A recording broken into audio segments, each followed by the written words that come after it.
Welcome to my channel Pallavi digital arts. కోతి పిల్ల సాహసం. ఒక అందమైన అడవిలో కోతుల గుంపు ఆనందంగా నివసించేది. ఆ గుంపులో ఉన్న కోతులు చాలా తుంటరిగా ఉండేవి. అవి పండ్లు తిని చెట్ల మీద ఊగుతూ ఎప్పుడూ ఆటపాటల్లో గడిపేవి. అయితే ఆ గుంపులో ఒక చిన్న కోతిపిల్ల మాత్రం చాలా మంచిగా ఉండేది. అది తల్లిదండ్రుల మాట వినేది, ఎవరికి ఏ కష్టం వచ్చినా సహాయం చేసేందుకు ముందుండేది. కాని మిగిలిన కోతులు మాత్రం దాన్ని పట్టించుకునేవి కాదు. దాన్ని చిన్న చూపు చూసేవి. ఒకరోజు ఆ అడవిలో అనూహ్యంగా వాతావరణం మారిపోయింది. నల్ల మేఘాలు కమ్ముకున్నాయి. అకస్మాత్తుగా పెద్ద గాలివాన వచ్చింది. చెట్లు ఊగిపోయాయి. కొమ్మలు విరిగిపడిపోవడం ప్రారంభమైంది. కోతులన్నీ భయంతో పరుగులు తీశాయి. కొంత దూరం వెళ్లిన కొంతమంది కోతులు పెద్ద చెట్ల కొమ్మల్లో చిక్కుకుపోయాయి.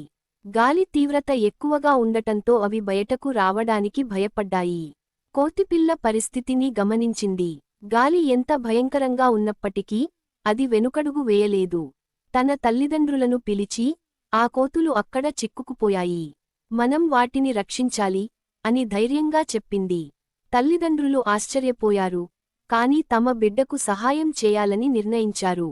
కోతిపిల్ల తన చిన్న చేతులతో చెట్ల కొమ్మలను పట్టుకుని ముందుకు సాగింది. అది ఎంతగా జారిపోకుండా ప్రయత్నించినా గాలి బలంగా వీయడంతో కాస్త కష్టం అయింది. కాని కోతిపిల్ల వెనక్కి తగ్గలేదు. తల్లిదండ్రుల సహాయంతో చిక్కుకున్న కోతులను ఒక్కొక్కరిగా రక్షించింది. కోతులు భయంతో వణుకుతూ ఉండగా కోతిపిల్ల తన ధైర్యంతో వాటిని కాపాడింది. గాలివాన ఆగిన తర్వాత కోతులంతా కోతిపిల్ల దగ్గరకు వచ్చి కృతజ్ఞతలు తెలిపారు.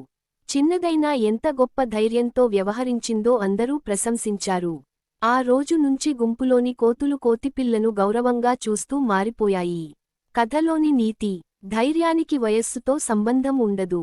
నిజమైన బలం శరీరంలో కాకుండా మనసులో ఉంటుంది.